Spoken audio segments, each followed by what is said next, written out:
Hey there, everybody. Bryan here again, coming to you from week 2 of our hiatus. And this week I decided to go a little different and go for more of my favorite movie, more so than my favorite episode. Not saying the episode's bad by any stretch. It's actually a really good conversation. It's back before we had Sam on as a permanent host, back, I think, when we still had Ryan as a maybe host.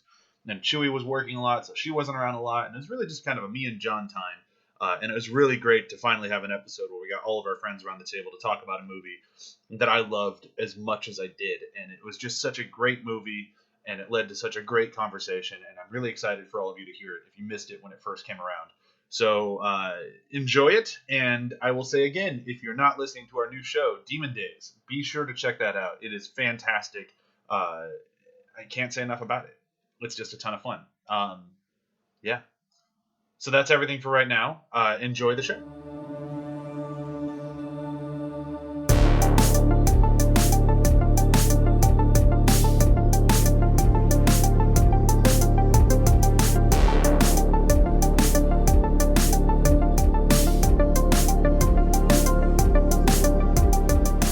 Yay! Okay, so that high and low. Yay! We're back to recording in the morning, so I can't do it again. Hi and welcome to After the Hype with me, as always, Bryan and John. Howdy. Today we are joined by Ryan again. Hello. CHEWIE is finally back on the episodes. Hi. And we have Sam for the first time since...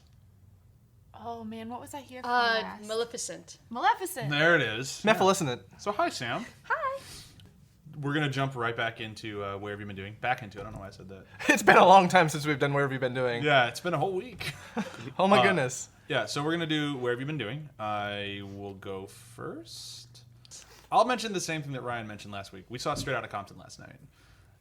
Doesn't it make you roll down Burbank, blaring NWA? We did listen to NWA.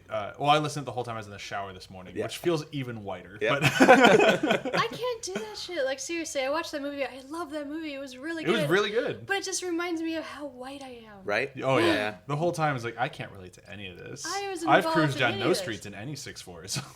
Like, it just never worked out that way for me. Plus, I was too young to, like, really have that emotional of attachment to the king beating. Yeah. Yeah. Like, I did knew too. it happened, but I didn't understand what was going on. Yeah, it really didn't make sense to us at that time. When I was For 10. our age, if it was like, if this was capstone by the OJ trials, maybe that would be more relevant. Yeah. But no, I thought the movie was really good. I agree it's a little long, and it feels a little self-serving for two of the members, but not in like Yeah. a bad way. But you can definitely tell who the producers are on it as you watch the movie. It's like, oh, so these two guys are the heroes. Right. About it anyway. I'll go next. Okay. So I just finished, I wanted to talk about this last week, but I hadn't finished it yet. I just finished Mr. Robots, 10 episodes. Ooh. I want to watch that. Is that as good It's as everyone makes it out good. to be? Yeah, I love it. It's like it's one of those shows that it's kind of like fits in with Boardwalk Empire and The Wire, where the cinematography is actually so good it takes me out of the story. Okay. Which isn't a bad thing to me because I've been in film and I love paying attention to the technical aspect of things. And, the story was really well done. That actor's really good. Who I forgot his name, but he was in Need for Speed recently. Yeah, and plays I a watched totally that different movie. character. That was a terrible movie. It He's was also pretty in, terrible. He's in Until Dawn. Yep. Yep. So this is a totally kind of a departure for him. He plays like this kind of totally insane computer hacker and computer programmer by day who is addicted to morphine. Oh. And he's just, it's kind of a 10-episode spiral of his mind. Is this a period piece? No. Although it really feels like the 80s hacker movies. It's set in modern day. And the story is so well done. We think it's going one place, and we get down to the last 3 episodes, and we're like, cool, the last 3 episodes are going to be this playing out, and it goes somewhere completely different. It kind of knocked me on my ass, but in a really awesome way. Oh, cool. What's it on? USA. Oh, okay. It was really good. I highly recommend it. Cool. Hey, Looking you can forward to afford season 2. Spotify because we cut that cord. Yeah, Spotify. All right, for my Where Have I Been Doing? I was in Utah for 2 weeks, and before that I was working on another feature for 3.5 weeks or something, so I've been a little busy. While in the hotel room in Utah, I did watch Need for Speed. Bringing it back. That movie was really bad. I was very disappointed in it. I thought it was at least going to be fun bad. No, it was just boring bad. I thought it was bad with a lot of gems. Like Michael Keaton is kind of a gem in that movie. Michael Keaton's in that movie? Yeah, Michael Yeah. Keaton's a Wow. gem. His sequences are a gem. He definitely did it in one day. Yep. Like on one set, so far away from the main production. And the guy from Mr. Robot, his like I'm getting naked, I'm quitting my job scene was amusing. Yep. I didn't understand the motivation. He gets naked? Yeah, And How quits much his do you job. see? nothing. But I'm full, definitely not watching full this. Oh rear yeah, you nudity. do see his butt. You do see his butt. It's kind of It's cute. Is it nothing his for butt or Chewie. is it a butt devil? I guess It's I his. don't know. Is it? Okay, good. But Maybe I'll watch this again. but like anyone's motivation in the movie, like even like the main revenge motivation doesn't make it's sure. Right. It's not, like the as that being the whole plot device is pretty weak, and how he goes about getting his revenge is pretty weak, and the action sequences with the cars are pretty weak. It was like It's no Fast and the Furious? no, Right. not even close. So what you're saying is basically the Kmart of Fast Yeah, and Furious. It's kind of like Tokyo Drift, Fast and I Furious. was like, Hey, I I like was Tokyo very Drift. This is fun. disappointed because I thought it was gonna have a good time, and I just really wish Aaron Paul could get a good movie. Oh, I know. I think he can stay on TV. I'm fine with him staying on TV. I He's think great on that's- TV. I think that's kind of his arena. 'Cause Yeah. he's definitely one of those people that needs to grow on you. He's not someone you just Yeah. throw into a one and done kind of thing. Yeah. And expect people to be on board. Yeah. Well, That's TV why is where the that's why quality Jesse is now, worked. We too. didn't Yeah. like Jesse at first. He was supposed to die. Oh, I know. Yeah. What do you like, John? Well, I've been listening to podcasts. Mm-hmm. Obviously, I listen to a few of them. There's one that started a little while ago that, as a screenwriter, interests me quite a bit. Is it Script Notes? No. It's actually it's called the Blacklist Table Reads. Oh, I heard and that if too. if you know, Blacklist is a service where you can upload your scripts, Mm-hmm. and they'll have readers who will rate it and do notes on it for you. And it's pretty prestigious because the original Blacklist is kind of a list of the best unproduced screenplays. Same guy who created that. And the Blacklist is like responsible for movies like Looper getting Oh, the cool. attention. So there's kind of a prestige behind it. And so they started doing a podcast where they'll pick random scripts that have high ratings, high scores, and they'll produce them as an audio play. So basically they'll have a guy who reads as the narrator, who reads the action text, and they'll have actors come in and read their parts. And they'll grab actors from all sorts of places, and they'll basically perform the movie. And they do it in 4 parts, so each month is a different movie. And very interesting format. It's split up a little bit in each episode with the usual podcast advertisement, like we're sponsored by this, and that's a little like I don't like those in general, but I understand that's kind of important. You need that to be able to pay people and get good equipment, and it sounds really nice. They've got music in the background, kind of like a soundtrack going through. If there's a scene on the street, you'll hear traffic. There's really a lot of production that goes into it. I'm listening to one right now where I don't really care much for the movie because it's kind of a coming of age story, and those are really hit or miss. Yeah. And especially in a format where you're listening to an audio play. Yeah. I can But then like the comedy ones are hilarious because they get some really good actors who have good chemistry and very good production value. I recommend listening to it. Again, warning: it's if you don't like the genre that they're doing, you're probably not going to listen to it for a month. But get a month off. yeah, but very good. And they're in 30-minute chunks, so Nice. very easy to digest. It's a the one-way kind of podcast. yeah. That makes sense if you do a lot of podcasts back and forth, like to work. Never mind. Makes sense to me, goddamn. I get it. No, that's a good term. I just didn't know what it meant right away. Yeah. That's what I've always called them for a long time. We'll get there. Pretty much me and one other person. So One-way podcast. I like it. yeah, it works. Ours is a 2-way podcast. This is a 2-way round-trip podcast. yeah. Sam, go. round trip podcast. Go, Sam, go. Okay, so this is the first Saturday where we haven't had Hannibal, you guys. I'm really struggling. Oh Did man, you get the text? I I'm sent hungry. you? I did. I thought of you. No, I'm in deep mourning right now. Like horrific. It's terrible. God, finale. We deserve. We screwed ourselves. This was the best show. It was amazing. It was beautiful. The ending was heart wrenching. I'm still a little. Honestly, though, I'm a little upset this season. They hewed so close to the source material of Red Dragon that I feel like what made the show so special kind of got lost in the shuffle in the back half of this season. That being said, it's still just like so much better than anything else that's on. I feel My like though heart without that hurts. first half of the season, the sticking stricter to the source material would have been a problem because they really set up a lot of thematic elements just randomly in the first half of the season that just really paid off kind of in big ways, just with like the firefly and the moth and all that, and you're just like, oh yeah. It's just brutal though that we'll never get a 4th season because it also set up so much that won't get paid off. It's like the end of Pushing Daisies where my heart just hurt because there was so much else still There's out no there. chance of them getting picked up by anybody? Probably not at this point. All the actors they're on to different projects now. Their contracts are Bryan- over. Yeah. Every service has passed on it. Brian Amazon. Fuller's committed to American Gods now. And Ooh. yeah. Yeah. That at least makes me excited. Yeah. Yeah. Fucking love that book. And he is probably going to be the perfect person for that, given his style. Yeah. He is so entrenched in style, and that's what hurts is that there's just not that kind of TV. Like, Yeah. I don't know. Like, It's TV for smart people. That's what's so That's probably It interesting. why I surprised me so much that it was on NBC. Yeah. That's the other problem. Like, people don't realize how much good can come off of network television, which is where Bryan Fuller has blessedly been working for like his last 2 series. Is that where American Gods is? No, American Gods is on Stars, so it's just gonna be titties everywhere. Oh, titties. Right? Like, I mean, I'd watch that show. Stars. So I'm in. When Stars is is the the new premiere? Cinemax, right? Like, we're talking about American Gods. American like Gods, Batman more like and American Gods, Bobs. right? yeah. I never Yeah. actually read the book. Where would they put titties in? I don't know. I mean, it's There's space Stars for though. I titties. feel like They'll there's just just find There's it. always room for titties. titties. I mean, that's what Bryan Fuller can bring to this series. His stylistic titties. Do you like Baroque titties? Goodness. But yeah, I agree. Yeah, Hannibal so being done is a very sad thing, and I debated making that as mine, the finale. If 'Cause you it had was, taken it, I would have beaten you. I would have been like, stop! yeah, No yeah. podcast. Shut your dirty little mouth.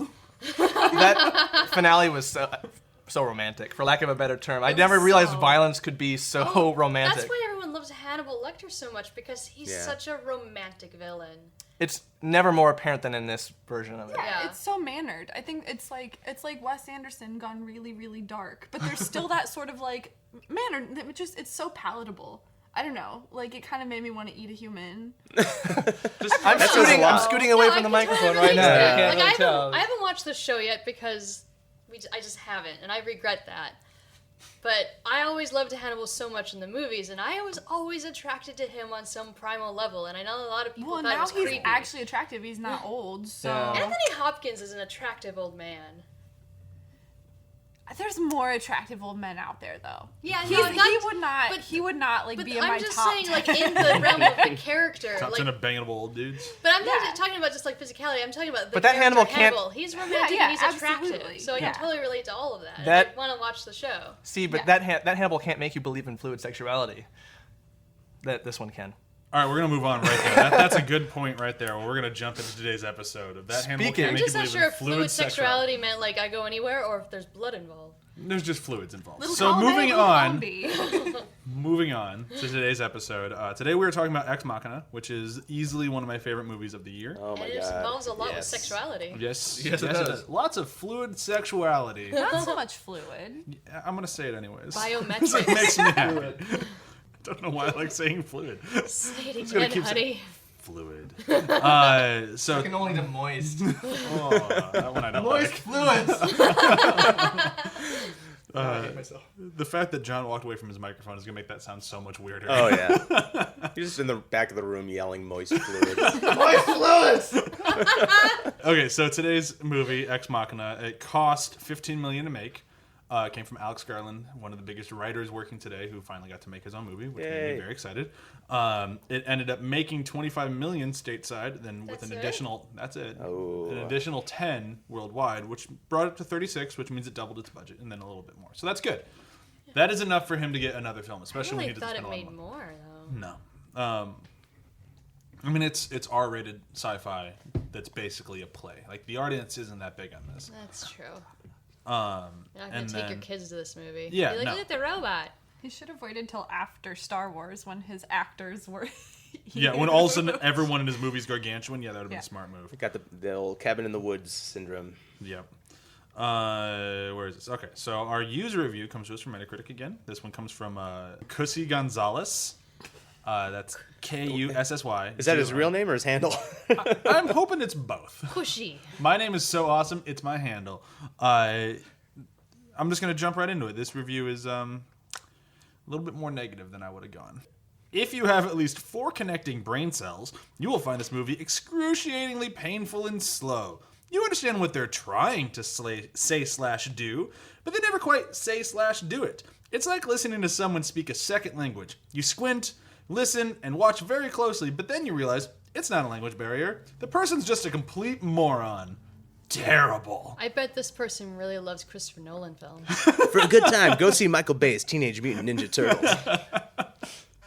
I do like how much...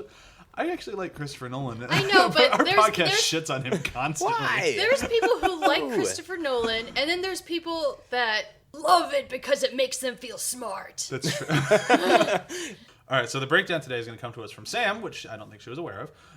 You said it like 20 minutes ago. Well, you didn't know 21 minutes ago. Okay. Tell me I'm wrong. Oh, that was a great eye roll. No one got to see that. Well, it is recording. We did get it. Look on YouTube for the behind the scenes. Eventually when we So get I'm to it. doing the behind breakdown of this movie? Yeah, but you only have 30 seconds to do it. Okay, so this guy that's a ginger has to do a Turing test for Oscar Isaac to make sure that his cute lady robot is actually sentient. Not Daenerys. No, That's why I always refer to her. Well, no, because it's actually a talented You're woman. ruining Sam's time. Yeah, no, it's an actual talented actress, Alicia Vikander. Anyway, so the Turing test works, and the robot gets pretty mad that she was created to be a slave. She hates Oscar Isaac, and then she leaves them all on an island and goes to live her own life freely, and it's awesome. The end. Damn it. Aww. Never give him 30 seconds again. That's just too much fucking time. Apparently. Sam is just really good at leaving out all details.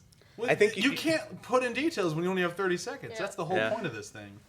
Ryan knocked it out of the park last week. Sam did good this week. That's it. You got to start 15 seconds giving for everyone. 5 minutes. Good luck. But where we should start on this thing is a little bit difficult because it's really. I think we should start kind of where I think the movie starts. Start with the entry point of Domhnall Gleeson. He doesn't know anything. We don't know anything. He's an actor who's been kind of like on the cusp for a while now of like really getting bigger, and I feel like he is. This year alone is going to help him a lot by jumping in Star Wars and this and everything. Is he in Star Wars too? He is in Star Wars too. Mm-hmm. Wow, poor guy. I mean, Alex Garland. Yeah, if he just waited till this year, like I'm just gonna hold on to this movie for a year, then release it, and then all of a sudden his cast is gargantuan. Huge Well, sci-fi maybe stars. he didn't want to rely on Star Wars for it. I can understand if he wanted the movie to hopefully get respect on its own terms. Well, I feel yeah. like that plan would have backfired because then everybody like that movie where all the Star Wars actors are. Let's just watch Star Wars. I kind of want to watch Star Wars. Yeah. Like you would just drown out the movie. Or you'd get all these people that would see it for the cast, and then they'd realize, oh, it's not spoon-fed to me, and they'd get angry. That's true. This has no lightsabers. Oh, Yeah. like that time Drive This is a happened. thinking man's movie. Fuck. But I do want to talk about Domhnall Gleeson because he is kind of like the entry point character of this movie, which he's done now a couple of times. He did that in Frank as well. Like he kind of plays this character well. Oh, he's like, totally the guy that the audience can relate to. Yeah, he plays a really good, relatable dude. Like, oh, I can see myself being this guy. Although he plays it a little bit smarter this time around. Yeah. And he plays the boy you feel bad for in Dread. He does, yeah, with his His aperture robot eyes. eyes. Yeah, I like that his character is kind of a smart idiot. Well, he's used to being the smartest man in the room. Probably. I don't think he is. They I think revealed it- it at the end that that's kind of a lie. Yeah. He thinks he's smarter than he is. And That's- he's kind of a forgotten. I mean, he's like the guy on the wall that you don't really Yeah, Yeah, but he's he's definitely a competent. wallflower. Yeah, he's isolated. He's a talented coder. And he's not the Yeah. best coder in the world, but he's good at his job. He's somebody who'd always have a career, but nobody's gonna like light up the stratosphere. Like he's just that guy. But I think that's kind of what makes him relatable. Yeah, we take the journey with him, even through finding out that he's not the smartest guy in the world. We Yeah. And He's we easily start with him manipulated. thinking he's really smart, and then we meet Oscar Isaac. Yeah, who's way smarter. Yeah. yeah. He does a very good job, that actor, of trying to kind of fake it with his language. Like the way he talks, very forced. Yeah. And it's a very interesting kind of tick that at first it's like, wow, God, what a jerk. And it's like, wait, I would ignore persons like this. I know a Yeah. lot who of think people that they're like way that. smarter. Yeah. And I've done that myself and felt like kind of realized what I was doing. Like there's kind of a relatability that pulls into that. Yeah. And I like that I like the way that he interacts with what's her name? Alicia Vikander. Yeah. I like the way that he interacts with her because like the very first second he meets her, it's like, oh, he wants to bang that robot.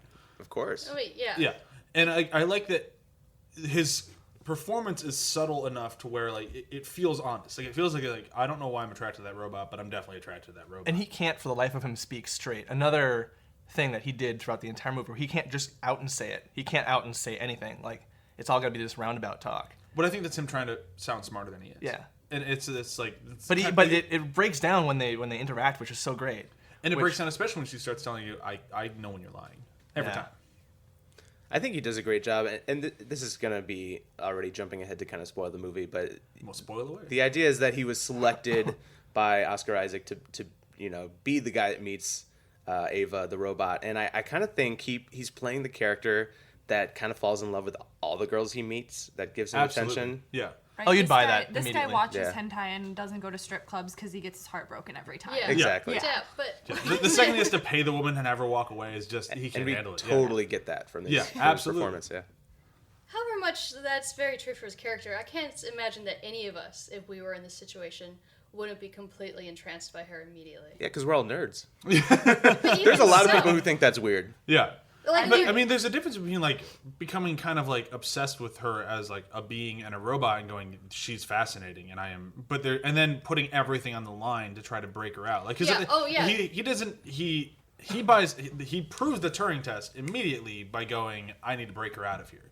Because that's when he jumps to, she's not a robot. well, he immediately goes to the hero realm. Like he's like we see him, he sees himself as super intelligent, and then he immediately goes into the I'm going to be the hero. I'm going to save the princess scenario in his own mind, where he's to being super romantic. Yeah. And then we got Oscar Isaac, which is the enlightened one. Well, I mean, yeah. I don't know, going. She even dresses as certain a realm kind of there. a, I wouldn't say princess, but definitely dresses as a please help me sort of kind of. Oh yeah, she knows what Absolutely. she's doing. But the thing I like that she knows what she's doing, and because it feels like it's playing into everything for Domhnall Gleeson's character. Like both her and Oscar Isaac are just playing him the whole time. Yeah. And I like that.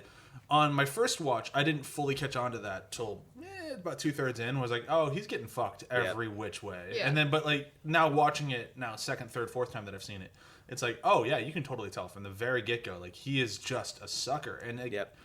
but it doesn't feel like you're getting cheated as an audience member. Like it feels like this is Well, we're not spending the entire movie thinking like, this sucker's getting cheated. Yeah. It's more like, oh man, they're really messing with him. Yeah. Like, you feel bad for him. Like, Well, how did you feel the first time you watched it? Because I'm not gonna lie, my first watch, I wanted him to get her out. so did I. Absolutely. Oh no, no. yeah, like You didn't? the first watch, The he's lady in way the more room. sympathetic. Like I feel like, and the second watch, I immediately just went, "Oh, you're a patsy." Yeah. Yeah. Yeah, no, the first time I bought into it. See, I didn't, but it's just like, it's so, he and Oscar Isaac are so like the two type of guys that make me glad I don't have to date anymore. Like that really, like overly macho, I'm so fucking smart, Oscar Isaac Yeah. guy. And then Domhnall Gleeson's just that sniveling, like, I hate that like white knight, like those guys that think that Oh, they should save yeah, ladies I and know. like overly jealous. And Right. They're the Oh. same people that say, "Oh, the nice guys never win." Right. Oh. You don't win because we know you're secretly a creeper. Yeah, and that's just like because he was simpering so much the first time he met we her. laugh because it's true. Because he was simpering not over the technology, but because she was beautiful and moved so fluidly, and it was just like, and it's definitely a personal thing. Like, Yeah. I just cannot stand that type of dude at all. Yeah. And I was just like, ugh. But then that speaks a testament, like that's a testament to his acting style in this. To how good because- he actually did Yeah. this. Because he nailed that Well, character. and I Because think there were moments where I agree with you. Like there's moments where it's like, you say like that line where he's like, I'm a good guy, I think.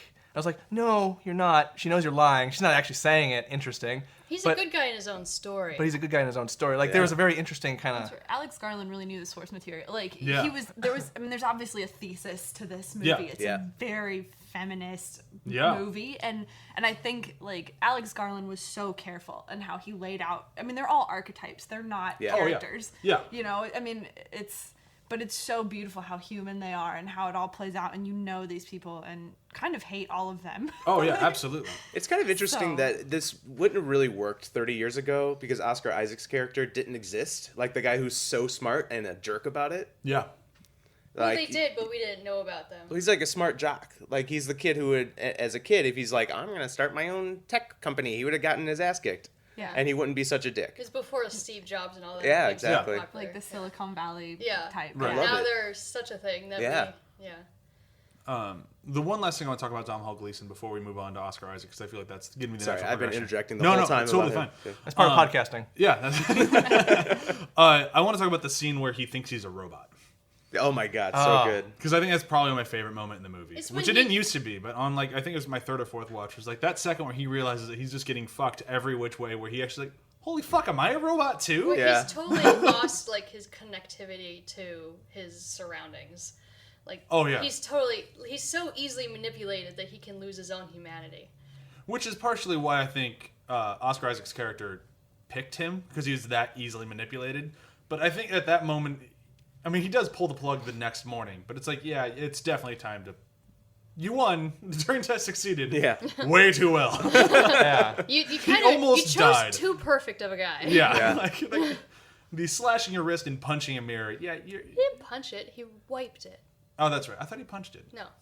No, he wiped it and then punched He wiped. it. He did punch I it. don't remember the punching. I just did. remember the It cuts to wiping. black like right after he punches it. Okay. Yeah, but it's just like... But I love that sequence, that moment, because I never had that thought while I was watching the movie. Not at all. No, but when he has that thought, it's like, oh, that makes sense. Sure. I can All see right. him thinking that. I can see the movie going this way. Like you suddenly think like, you know what? He probably could be. Yeah, And then you're relieved that he's not. But I was like, Yeah, 'cause I could probably. That's when the audience is first on board. Like, man, this dude is done. Yeah, he lost. Yeah.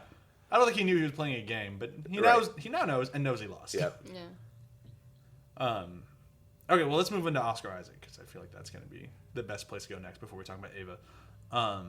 Like what you were talking about with Tesla guy, I forgot his name, Elon Musk, and how like I feel like his character is like a combination of Elon Musk and the guy from Google. Yeah. Yeah. Except Elon Musk admits that AIs are a bad idea. This is Elon Musk if he goes, yeah, I want to totally do that, and I'm going to. Yeah. He's a great mashup of all our current Silicon Valley characters. like you Absolutely, said. yeah. He is kind of like... They took like the worst aspects of all Yep. of them and threw it into one character. Yeah. But it's also by casting... Because you could do that with a guy and have him be the most unrelatable son of a bitch, like, that you never want to see. But by putting Oscar Isaac in that role, it suddenly goes, man, he's a dick. I'd totally grab a beer with him, though. Absolutely. Well, I and he would- could feed you a lot of tripe, but all of a sudden you'd be like, I can see where you're coming from, man. Yeah. Let's have a beer. Like, he really... He comes off as the most relatable asshole that would be a terrible person that you'd love hanging out with. It's kind of like we're on board too with Domhnall Gleeson. He like even though he's a dick to us from the start, we still want to be his friend and impress him. Yeah, he really, and I don't think any other actor. Well, I'm sure there's other ones, but like really, he's probably the best choice for this sort of character He's right the now. smartest, coolest man in the room. Absolutely. Yeah, Well, and he nails that. You're intimidated, but The role. also seduced. Well, I mean, and just for the intimidation factor, the fact that the first time we meet him, he's working out, he's hitting a punching bag. Like just immediately, he's physically intimidating. Yeah. Like just right from the get go, because he's a nerd, but he's working out. Yep. Like, and that's obviously very intentional. Like it's a little bit on the nose, but not like in a bad way. But it does a good job of making him. He's the smartest man in the room, and he's a jock. And Oscar Isaac does a very good job of the nuance here, because he plays it subtle. Yeah. Even in kind of the wackier moments, he kind of downplays everything, which is hard to do. And it's kind of a testament to his acting in this, that this role could just easily be campy, could be wacky, could just go too far It in could one be direction. a Bond villain. Yeah. Yeah. Easily. Yeah. He's like, on paper, he's a Bond villain. Yeah. But This whole thing was one step from a Bond movie. Yeah.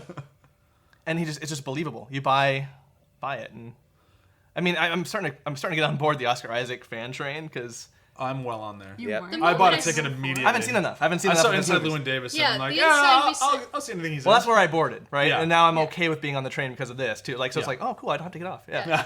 After I looked at his IMDb before Llewyn Davis, I was just like, what? Why did I never noticed this guy before? He's fantastic. He's been in things. We'll see if he can overcome the makeup job that they did to him in Apocalypse. I hope so. I'm If he starting can to act see- through that makeup, he's got a career. More like Apocalypse. Oh, God. Let's not start No. that train, because that just sparks like angry Chewie. Well, talking about Oscar Isaac. So when did anybody watch behind the scenes on like the DVDs or anything like that? We didn't buy that. We didn't rent that version. Okay. Chew and I watched about the first half of it last night, just because I usually like doing that before we do a podcast, just to see if there's anything in there that'd be kind of cool to bring out. And this thing, there's one thing that Alex Garland said about him, which I thought was really cool. He says that you'll give him a script, and it's going to be a very serious script, but he'll find the humor in lines that was just not there. And for a role like this, it's so important because it makes him relatable. By having him say these completely ridiculous things in kind of a funny, joking tone, it suddenly now makes him not the smartest asshole in the room, but the smarter guy in the room you kind of want to impress. And it takes us back to like, oh, he's human. All right, cool. He can be his friend again. Yeah. Well, and it's also a tactic that these people who are this way, that we want to impress, but we don't like, they're jerk. We know it. Like, it's a very, like, he understands psychology. Absolutely. Absolutely. And I like that at the end of the film when he's kind of putting his cards on the table, he's like, all right, dude, like, I got to be honest with you. I've been fucking with you the whole time. Like, and like, I love the question of, did you model her after my porn searches? Like, he's like, I'm sorry, man. Like, this was all designed to fuck you up. And yeah, that totally makes sense. And I like that it still feels different. Like, he feels like he's almost, when he's like kind of dropped the shroud and how he's being honest, it still feels like the same guy, but you can tell that he's now no longer playing him. Right. And there's definitely a difference to his character there, and like that again speaks volumes to Oscar Isaac because I think that's awesome. I also love how terrified he is of his own creations. Oh yes. Yeah. Because he knows what he's doing. Yeah. He's a smart person. Yeah. So you should be scared. It's like when you jump out of a plane when you're skydiving. You should be scared, but you can be in control the whole time. Yeah, it's kind of, I'll go Jurassic Park. John Hammond knows to be afraid of the dinosaurs. Yeah. Yep. Yeah. And this is kind of similar. Like, he knows what he made. You set up all the ways to control it so that you can control your fear, but then your ego still gets in the way. Yeah. And I also like that this is kind of moving into Ava a little bit, not entirely yet, but I like that he is the controlling father. Yeah. And she hates him like a teenager would, because that's kind of where they're at. He's been doing this for so long that because he says that like he kind of downloads the brain. The memories are gone, but it's still kind of aging. So it's kind of that idea that she would be kind of like that 13-year-old mindset of like, fuck you, Dad. It's like she's a fucking robot and can murder the shit out of him. It makes the sexual implications that much creepier too. Oh, totally. That's what's so weird is there is that like father figure issue at play, and he does such a good job of writing that. Mm-hmm. Like, I don't know, it's so creepy. Yeah. Because he's definitely their creator and their dad, but at the same time, it's like, well. And then he has sex with the one that can't talk. Yeah. Oh man, that's so funny. I want to talk about her, but I don't really know how to really bring her up. Her character is the saddest one in the movie to me. Absolutely. I don't know if this is the right time to bring it in, but now that we're talking about it, I think of it yesterday when we were watching it, but just like the mirroring between this movie and Frankenstein is actually amazing. Oh, it's definitely there. Yeah, absolutely. Because like when I started saying enlightened versus romantic with the whole philosophy from the Victorian age, which inspired Frankenstein. Yeah. And how in Frankenstein the monster is the romantic, while Frankenstein's the enlightened one. It's flipped in this movie. She's the enlightened one. They're the romantics, and they're all like totally driven by emotion at this point, and she's just trying to get away. I don't think Oscar Isaac is driven by emotion. No. I think he is and he isn't. Like, he's definitely enlightened, but he's driven by power. He's driven by power, but also by ego. Well, he says it very early in the movie that he wants to be God. Like, yeah, by the misquote. Which is a very romantic thing. That is not enlightened. No, that's true. But I still don't think that's not romanticism. Like, that is pure. Do you know what I mean with the difference between enlightened and romantic? Yeah, absolutely. Yeah. But I still don't think it's the... This is more like id, ego, and super ego, though. I mean, this is a little bit more Freudian, I think, than all of that, whereas he's very much sort of unfettered super ego. This idea that, like, our higher consciousness should govern everything, but you need... Okay. Weirdly, the robot's the most human. But I still think, like... Gleason's character is definitely the most romantic. Yes. Oh, yeah. Yeah, he's like... I'm not saying these themes aren't in the movie. I don't think it was Oscar Isaac the one who's the romantic. It's definitely more Gleason. But yeah, I didn't say that wasn't true. Yeah. But I still think that they are more romantic while she's the most enlightened one in the film. That could be. Because she's not driven by any like emotion other than, I want to be free. True. She wants to break her bonds, and they are both symbols of her bonds.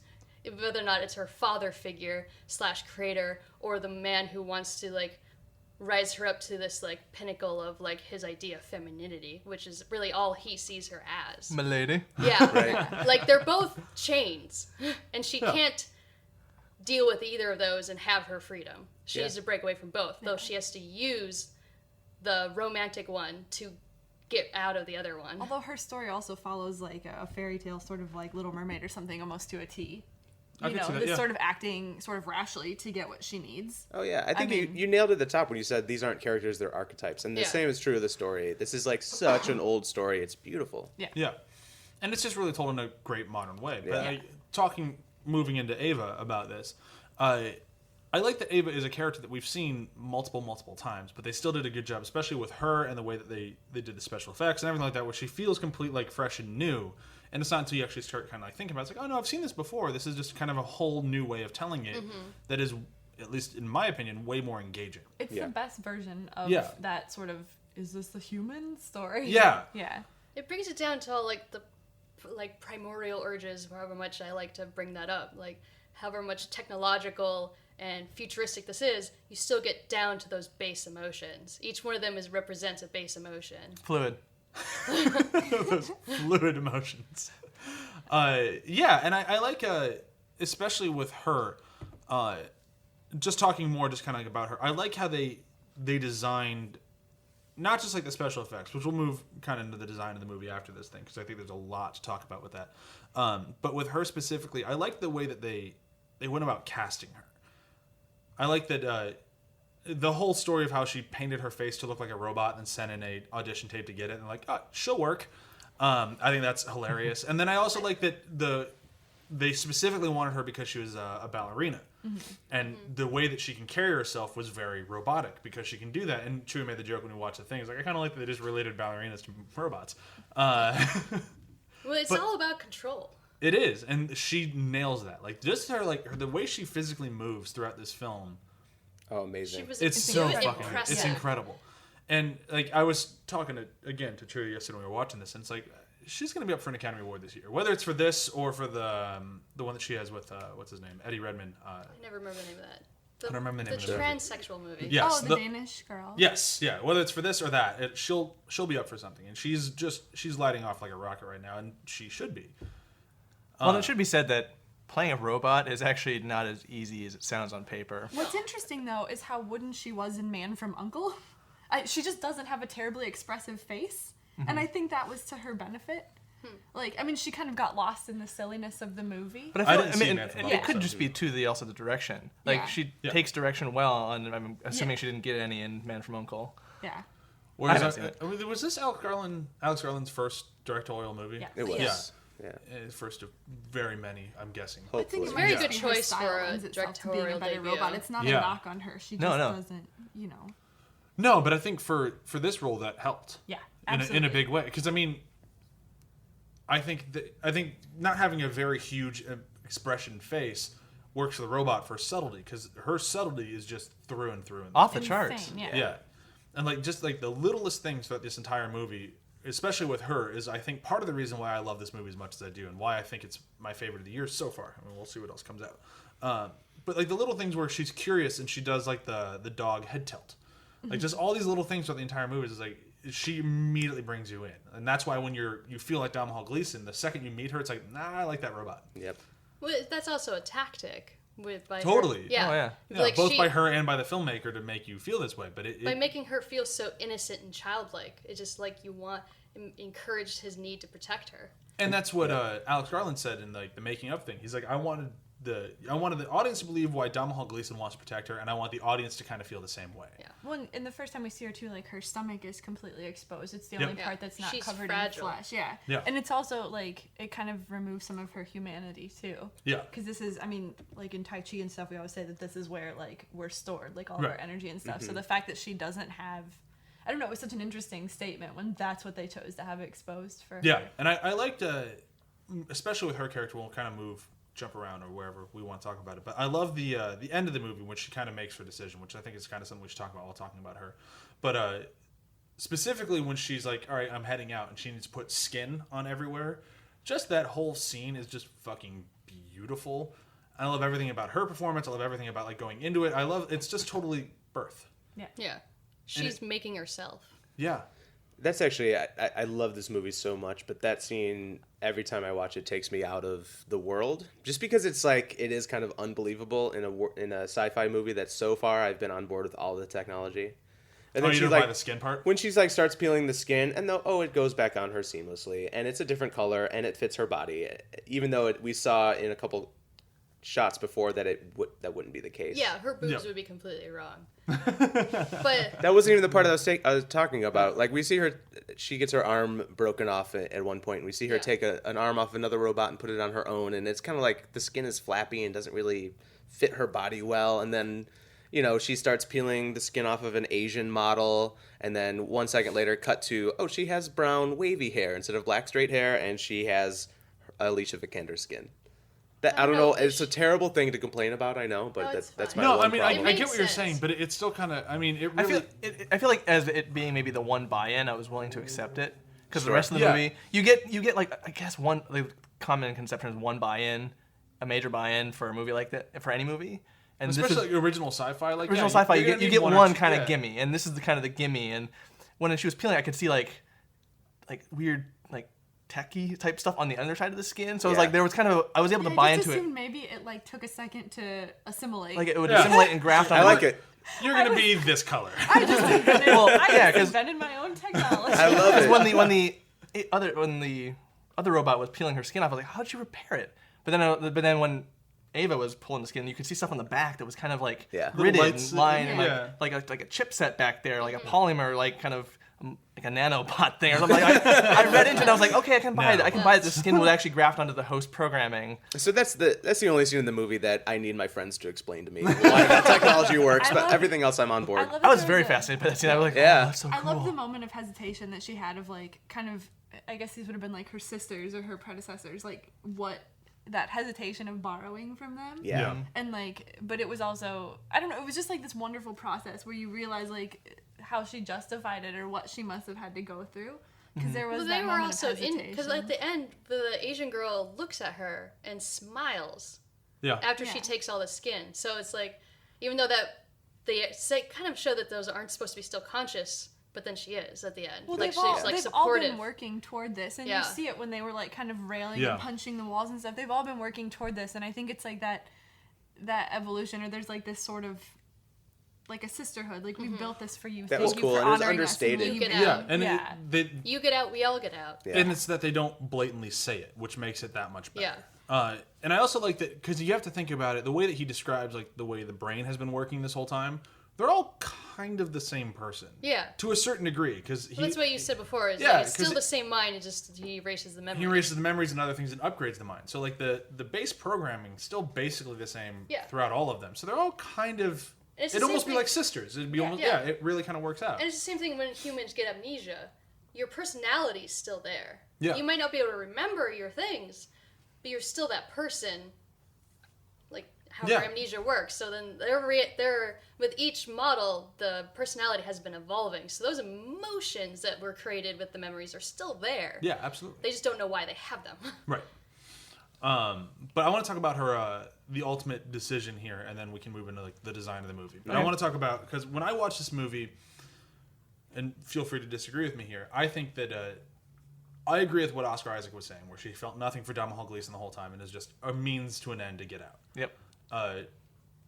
Some people say that no, she probably actually liked Domhnall Gleeson, but she realized that at the end of it, she just had to cut the dead weight to get out. Yeah. No way. I think that there was never a decision. Her decision had been made before she met him for the first time. Anyone that would ever treat her like a robot didn't deserve to Yeah, live. that's what I kept saying the whole time. Like, even if she did like him, or if any sort of emotion she had towards him is negated by the fact that she wanted freedom. Yeah, So wanted she to be cannot a have human. anyone that knows she's an AI. Yeah. Like, she Yeah. just can't. He's a liability. Yeah. Yeah, I don't think it was. I think the second that she saw him is a means. Like the second she saw him, she could tell that he wanted to bang her, and she's like, "All right, I can use this to get out." Yeah. He was never. I don't think anything more than that. Right. She was playing him from the beginning. I don't think that. I think the relationship was entirely one-sided. Domhnall Gleeson thought that he's getting this wonderful robot girlfriend, and that was the end of it. I think she had a glimmer of remorse. Just a glimmer. Just because the way at the end of the movie when she doesn't completely like let him know that she's screwing him at first, she says, "Will you stay?" She asks him a question I and think then she's he still stays. playing her. But then also at the very end when she's going up in the elevator, she looks at him like she does. She looks in his direction. I don't think she's looking at him. She starts to, like, she just gives a very, I think this was one of the most brilliant shots in the movie. Her eyes just kind of glance over ever so slightly just as the elevator door shuts. And So that's why I think she had a glimmer of remorse, but that's not really in any like she actual like had romantic feelings for him. Yeah. She just had a remorse that she had to kill another living thing to get her freedom. Like Yeah, I don't think it's like cold-hearted. Like she's like, I need to murder that fucker. I No, think it's no. just like he had to go. Yeah, that's what I mean. Like Yeah. he wasn't just a tool to her. She felt bad because she knew he was another living thing. I think she felt bad. Like, oh fuck, where'd my hammer go? Yeah. That's the thing. I think it's more like how you feel bad when you eat a chicken. Yeah. Chickens are really cool, but also delicious. Like you feel bad for one sentence worth in Yeah. your brain. Yeah. Yeah. Well, yeah, I I think guess it's more so when I eat a cow, I'm like, what purpose does a cow actually serve in life? You're just for Milk. things to eat. If I'm not going to eat you, the wolves are going to eat you. See, I agree more in terms of your direction where there was no remorse. Because even though she's transcended to a more human form, I feel like the ultimate thesis that what makes us human is the empathy.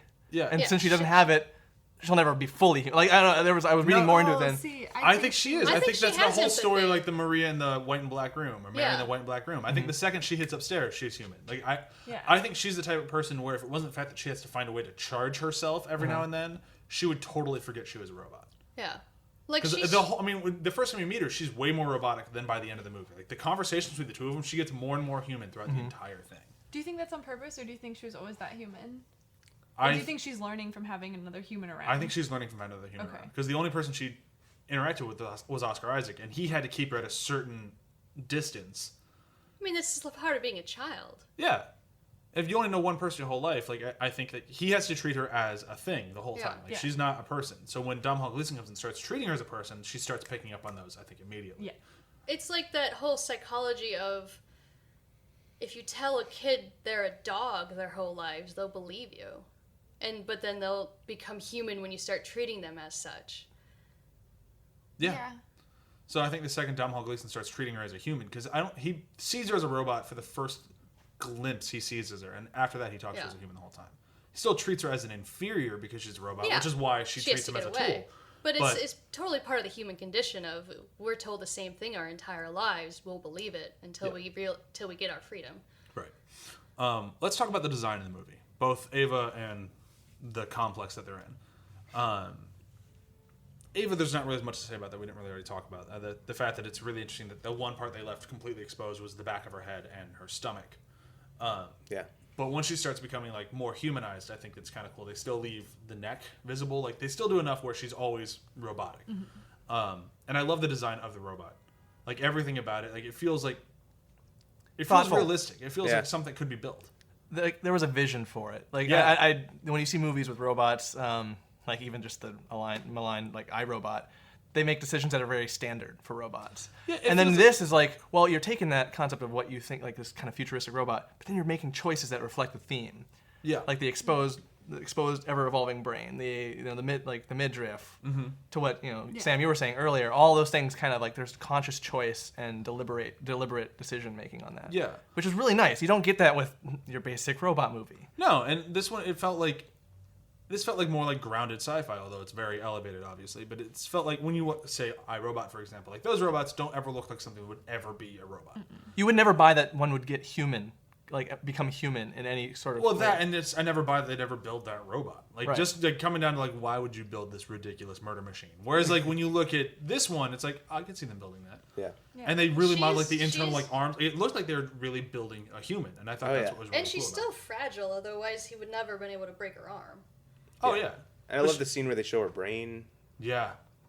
And I love that you mentioned this.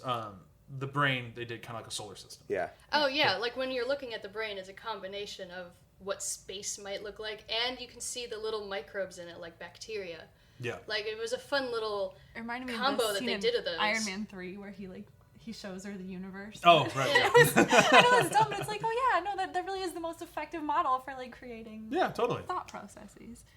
I was more impressed by the microbes. No, I thought it was, Just like the evolution of life coming from those tiny little aspects and then putting that into what looks like a galaxy. Yeah. Well, no, and that's exactly like you could tell they were inspired by nature, which I think is where all Absolutely. the best scientific designs Yeah. probably come from. they did a really good job of making that technology mirror nature. Yeah, absolutely. I want to talk about the building they're in, because I think, and then we can move in like The hotel that I really want to go stay it's at. where is the hotel?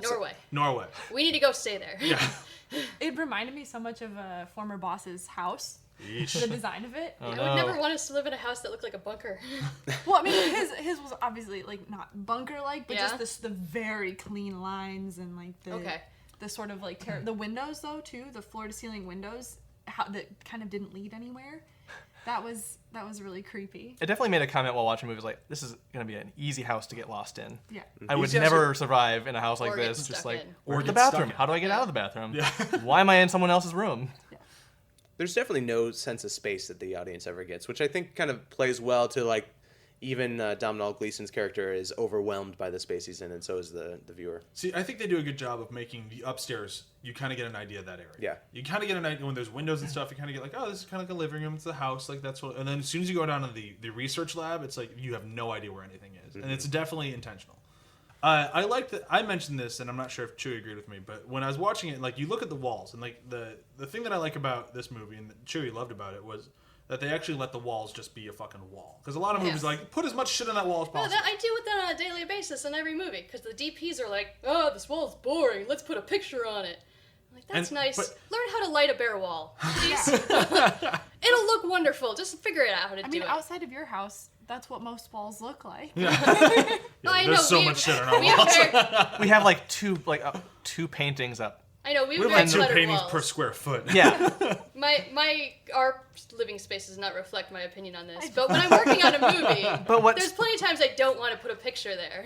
What's this great one- about this is that just it feeds into kind of the progression of technology, because as things get more technology based and as that grows, design and raw art kind of becomes sparse. And it's nice how everything here is so sparse, and it's allowed to be sparse because the closer you get to the robot, to the technology, everything's just walls and doors and like. But then once you're kind of in that first foyer, there's rocks, there's nature, there's comfy, there's cozy. I want to live in that part. Then you get down closer to the technological nexus, and it's just blank. Well, it also reflects a space where only one dude is living by himself. Yeah. Yeah. And also when you get into the rational needs sector, which is what this technology is, you don't need clutter. It's supposed to be clean and streamlined and straight. Because all you need to open a door is just to be able to push it. Like it's very broken down into what's required, like you said, which is very interesting. It's interesting how subtly it weaves those in. Until the power goes out, and then you're fucked. Yeah, that's kind of too bad. Poor Domhnall Gleeson. I don't feel bad for him. I don't really either, but I do kind of at the same. I 'cause- feel bad for him, like, again, a child, because he is still very childlike himself. He says he's okay with the fact that his parents are dead, but you never believe that when people say that. Yeah. That's just denial. And I don't necessarily feel bad for him because of the creep factor, but there's also this thing, and like also in horror short stories, where you're given enough manipulation to feel like to relate to the character in such a way that when they are ultimately doomed in the ending, you're just like, oh, you kind of hurt. It hurts a little bit, and a lot of horror short stories, especially Stephen King ones, do that. Yeah. The creator forces you to kind of relate to the guy, and then boom, he's out. It kind of Yeah. reminded me of like the guys. I don't know if you guys saw Under the Skin, the Yeah. Scarlett Oh, Witch yes. movie. The guys getting sucked into the black. Yeah, Like- it's Yeah. very similar to that. Yeah, absolutely. These two movies would make such an excellent double feature. Yes. Of just sadness and nudity. Yep. And women being taken advantage of. No, not taking it. I mean, most of them are fighting back. Oh, absolutely. Yeah, all well, they're fighting fighting it it. out, That's but what- they're surrounded by men that are trying to take advantage of that. Yeah, I mean, welcome to real life, Yeah. everybody. It's true. All right, so we should move into quotes so we can eventually end this episode. Time to find mine. Well, I already said mine. Can I say it again? Of course. Ah, sure, fine, whatever. I guess it's I okay. know it's not the one you chose. Well, then, yeah, go for it. That sounds great. Hooray! So I just love it at the end when she looks at him with his, maybe broken jaw after getting hit in the head with a weight, and she just goes and be like, "Will you stay?" And you don't know, is it a question or is it a command? Right. Because that's a great moment for her and his character, because he's totally confused and she's totally in control, and it's Yeah. the first time the roles have been shifted. And To me, it's a great moment. It's like It's even beautiful. after all that's happened, he still thinks, "Oh, she's coming back for me." He's No. still the sad puppy dog. No, she's saying, "Will you stay?" as in, "I'm leaving you." Yeah, you're fucked. But I'm Yeah. still giving you the impression that you're in control because it's easier for you to actually do what I want then. Yeah. It was a great moment. Brian, do you want to go? Sam just asked. I'm going to be nice. All right, if I'm stealing yours, but it's a scene that I want to talk about that we haven't yet. Oh crap! It might be yours, honey. It's probably mine. Okay, well then you can go. No, go ahead. I already Are said you it. sure? Yep, go for Are it. you sure? Yep. Okay, because it's just when he says I'm gonna tear up the fucking dance floor, dude. So close to mine, but it's not mine. Because that dance sequence is the most. It should have been so It's out the of most place. bizarre, But he but sells wonderful. it so well. Like, of course, this guy gets drunk and dances with his sex robot. Of course, they have a choreographed dance. And I love Oh my that she, God. That was that- the moment when I related to him most because, like, weirdly, if I had a robot, I mean, not even a sex robot, just like a robot, I would totally coordinate dances with it and like. I just love her in that scene because it's wonderful for her character, which we haven't talked about her character, the Asian sex doll. But the problem is, like, as much as I'd love to spend the whole podcast talking about her, we just don't have time. She's the saddest person in the movie because she literally has no control because she can't talk. But I like to think about that actress during that scene and be like, don't smile. Because her whole character, the entire movie is so, like, deadpan, straight face. And she has to do that entire dance sequence without even smirking. Yeah. Like, they did that multiple times. Yeah. I would love to see the outtakes for that sequence. Yeah. They hired a choreographer and everything. Yeah. Like That's so good. My line is also from that scene, but not that line. It's where Domhnall Gleeson's trying to get her to find out where he went, and he just walks in the room and is like, I told you you're wasting your time talking to her, dude. But you wouldn't be wasting your time if you were dancing with her.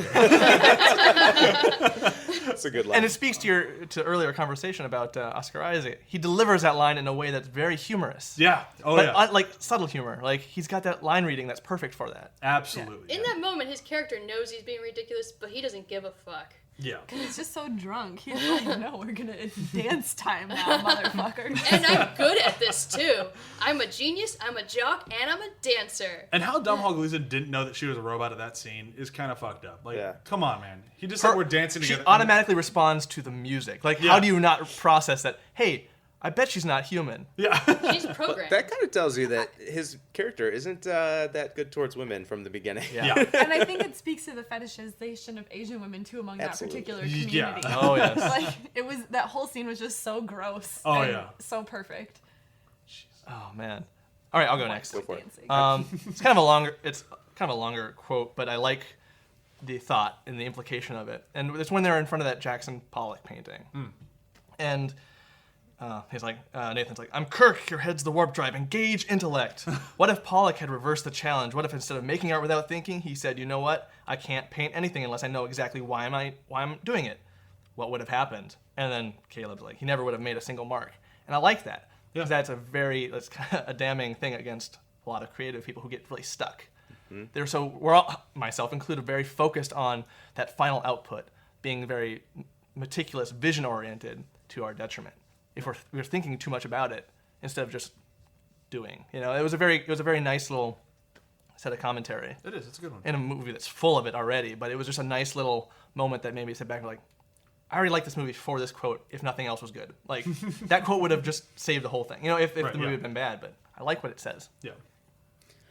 So I'm gonna my quote's not gonna be from Nathan, from Oscar Isaac. Actually, John, your quote kind of only was half him, and My even quote though was from Ava. Oh, that's right. You're right. So I have another Ava quote too. My favorite delivery from her, my favorite line is when, in the end, we see some footage that Caleb has been watching without audio, and Nathan turns up the audio for him, and he's like leaning into Ava and talking to her, and she just, in the middle of his monologue, she just goes, "Isn't it strange to have created something that hates you?" And it's like the first moment where I know that the AI is self-aware and she really hates him. Which is totally understandable. Yeah. Oh, yeah. But the whole time you think that maybe he's programmed these robots to love him because he is their father figure. But nope, she hates him. The moment we create intelligence that can think on its own, I'm pretty certain it's going to hate us. We're not going to get a C-3PO. Nope. Oh. I'm so excited for our robot overlords. I'm They're going to not. listen to this podcast and praise you. I'd meet Ava and I'd just be so jealous. I love you, robots. Robots, you're all cool with me. Yeah, robots. Yeah. I see you as people. I have They're the gonna come same to my feeling house and towards see my this as I robot. have when people say they're excited for the zombie apocalypse. I'm like, you say that, but the moment it happens, you're not going to be having fun. Or I'm will okay with you? that. I also am the first person that Zombie dance party. zombie. No, I mean I'm the first person. If the zombie apocalypse happened, I'd be like, cut me up and eat me. I'm out. But like the robots, they're just gonna do such a better job. So we should move into the review system, which I'm trying to keep these easier so they don't take an hour to do. So today's just gonna be movies with robots in them. Really pick any movie with robots. Ooh, there's so many. So many. I know, there's so many. Oh, shoot. I'm gonna go first. Thank you. I'm going with My Giant. Not My Giant. Iron Giant. My Giant is a robotic actor who sucks. Very different. Very different movie. Iron Giant. And I'm going with Iron Giant strictly just because I love the shit out of both movies, but I can try to relate them a little bit. I I like that it's a movie where a boy, essentially, falls in love with something that can horribly kill him. And it'd be nice if the robot reciprocated his love like he did in Iron Giant. But I like that it really kind of came down to, like, the robot needed to do what it needed to do. And in Iron Giant, he needed to save the boy. And in this one, she just needed to free herself.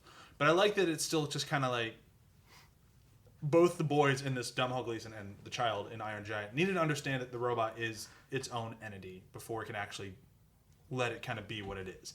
Because in the beginning of Iron Giant, the kid's like, I got a pet robot. Check how cool I am. But by the end of it, they're friends. And this one's kind of like, look at that girl robot thing. I want to fuck that robot. And oh, God, she's her own thing. And I like that realization that both of these kind of have of like, no, they're their own thing and they're going to do what they need to do. So that's mine. Cool. I'll go next. Mine's going to be really simple. I'm going to go with 2001: A Space Odyssey. I think another classic sci-fi. I mean, obviously, Ex Machina just came out and Yes. probably will not hold up as long as 2001 has. It'd be tough to go as long as 2001. Man, I just love the robot overlords, the AI that takes control. And in both movies, they're AIs that you think are good guys at the beginning and kind of turn on their own creator. I love it. Oh, Hal is such a... Fun fact for our listeners, Hal was named because each letter is one more in the alphabet than IBM. Oh, it kind of works. They were making commentary on the computer overlords. I haven't watched this movie in a really long time, and I need to rewatch it, but I'm going to try to tie it into this pretty nicely, I think. I don't know. Flight of the Navigator. Fucking movie. I've not seen that. I love that movie as a child. And from what I remember of the movie, it's about a boy getting abducted by a AI, essentially. He's an alien robot. He's an alien robot. Yeah. He's artificial, and he's from space, but he's collecting biosamples. Yeah. So it's kind of a flip on this, Creepy. where we, like in Flight of the Navigator, we're the science experiment, and they're the super intelligent thing. And it just kind of... I loved that movie as a child. I thought it was great. Like, it was my, like, if I could go into space and this was the robot I got to be with, it would be so much fun. Would it really be that much fun hanging out with Paul Rubens all day? Yes, it would be. Totally would be. And all the little creatures in the spaceship. Oh, yeah, So I like it's- the little one that hugs his thumb. So it's kind of like the romantic idea of what you think an AI would be about. Something like it can be your buddy and stuff. And it was a great little fantasy. Yeah. Which is what Gleason's character thought he was going to get, essentially, except he was going to get his, sexy female fantasy. Right. But in the end, it turned out the humans were the science experiment, Yeah, after all. where it's not going to work out the way you want it to work out, and everyone's going to try to destroy you. Yep. All right, well, I'll go next. I'm once again going to pick something a little outside the box, not necessarily based off of the quality of the film, but Bicentennial Man with Robin Williams. Interesting. Definitely not based on the quality. Definitely not based on the quality. 'Cause I've never seen that movie. the movie is pretty generic, but it deals with the robot and humanity thing that I'm actually kind of a sucker for, regardless of quality. I'll still watch them like I will watch horror films, but it's interesting how the feelings I feel toward like Robin Williams' character, you feel like you start to think of him as human by the end, and when it ends, you're like kind of bummed. It's been a while since I've seen it, but there's that feeling, that sense of getting lost in. You lose the idea that he's the robot, and there was that same feeling, especially for us with Ava, as we're losing kind of the connection. Like we think she's a robot at the beginning, but then we lose that, and we kind of get really wrapped in her as a human by the end. So it's kind of that journey, and that's more of what kind of I saw the connection as. Like both movies do a good job of making you kind of lose track of that character's humanity. Like in terms of like you kind of get lost. Like, oh hey, he's actually a cool guy. Wait, no, he's a robot. No, you kind of get lost in that, and that's my rating. Works. Cool It works better comparison. than I thought it was going to. Yeah. Because I really hate that movie. But Yeah, no, it's not a good movie, but like I felt the same way watching both in terms of those characters. Yeah, that totally works. I'm gonna go with The World's End because a bunch of robots leave a bunch of shitty white dudes in the lurch. All right, perfect. Nice. That was the best way to end that. Yeah. Well, I was also going to bring up toys and Joan Cusack's character. How would she do during the Turing contest Yeah, that's or Turing test. Turing test, Yeah. whatever? She'd do pretty well. You totally didn't know Joan Cusack was an AI until the very end. Yeah. And then you felt really sad that he never had a real sister. Unless you hated the movie like I did. I wish. Stop hating toys. I don't like the movie at all. It's such a waste of time. You hate toys? Oh my goodness. I've never seen it. It's really boring. Don't I'll watch lend it. it to you. If you I was just talking watch about it. toys in general. Oh, I like toys in general. Yeah. Okay. love Good. toys. We have to Kinda clarify like how for our Bryan also more hates obvious fun. listeners. You have to remember that. I love fun, just not shitty movies. I was talking about the band. Oh, I hate that band. I love all kinds of fun except the musical. Except for fun, period. Yeah. I like open-ended fun. You know what I mean? You know who doesn't like open-ended fun? Tony. Sorry, call out to the previous episode. Yeah. I love any nice. digs at Tony. That's great. Love you, Tony. Okay, so immediately after this recording today, we're doing a special bonus episode, which we will not find out about until it drops. But I will mention it now that there is a bonus episode coming out this week, either the same day this drops or the day after this drops. My request. Yes, it was requested by Ryan. And be filled by everybody else. It'll be a long It'll be actually a little bit of a long episode, but I'm sure you'll all enjoy it because it's going to be a lot of fun. You better enjoy it. So there'll be the bonus episode coming up, and then next week we're doing our final James Bond battle. So stay tuned for both of these episodes coming up, and I'm excited for both of them. I was going to sing the jingle too, but I was afraid in my head that that Mission Impossible would come out instead. And that's usually all I go for. Yeah. Try to make me a fan film where Ethan Hunt finally teams up with James Bond. Oh my god. They had their chance. They in the did last in movie, all and sorts they of didn't fan go fiction. for it. They did in all sorts of fan fiction. Okay, so with that, I'm going to say thank you to Sam for coming out again. You're welcome. Thank you for Ryan for being here. Yes, as as you always. have been almost always right now. John and Chewie finally for coming back. From quitting all your jobs to do this. You look so annoyed that I'm even thanking you for being in the episode. She had Thanks for so showing much up more to To say. say. Okay, so bye. Bye.